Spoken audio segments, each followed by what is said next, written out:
রংপুরে প্রায় ৩ বছর ধরে আছি। তো ইজি বাইকের অত্যাচারে জীবন একদম অতিষ্ঠ হয়ে গেছে। আমরা আজ দেখা যায় যে যেখানে ৫ মিনিটের রাস্তা সেখানে যাতায়াত করতে গেলে আপনাদের অনেক ধরনের জ্যামে পড়তে হয়। ৫ মিনিটের রাস্তা দেখা যায় যে আধা ঘন্টা ১ ঘন্টা বসে থাকতে হয় রাস্তার মধ্যে এই রোদের মধ্যে। আর আপনি রাস্তা দিয়ে যাচ্ছেন, হঠাৎ করে কোনো ইজি বাইক অথবা অটোরিকশা এসে দেখা গেল যে অলিগলি দিয়ে ঢুকিয়ে দিল। তো এই কারণে অনেক সমস্যা হয়, অনেক অ্যাক্সিডেন্ট হয়। কখনো কখনো অনেক ভিড় থাকে, তো এই সময় সঠিক সময় স্কুলে যাওয়া যায় না।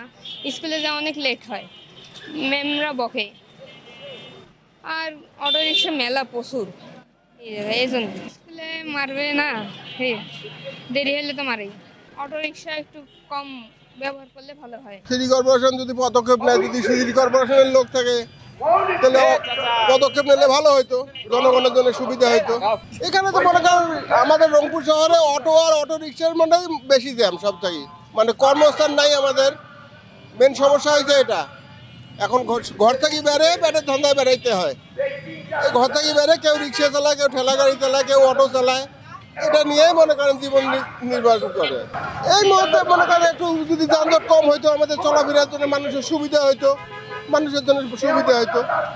আমাদের এখানে জঞ্জাট লাগার কারণে আমরা স্কুলে সময় মতন পৌঁছাতে পারি না, দাঁড়ায় থাকতে হয়। এবং আমাদের এখানে যে অ্যাম্বুলেন্সগুলো থাকে তারাও সঠিক সময়ে রুগীকে নিয়ে যেতে পারে না। আমার মনে হয় যে সিটি কর্পোরেশন থেকে যদি বাইপাস একটা রাস্তা করে দেওয়া হয় তাহলে আমরা সঠিক সময়ে পৌঁছাতে পারবো।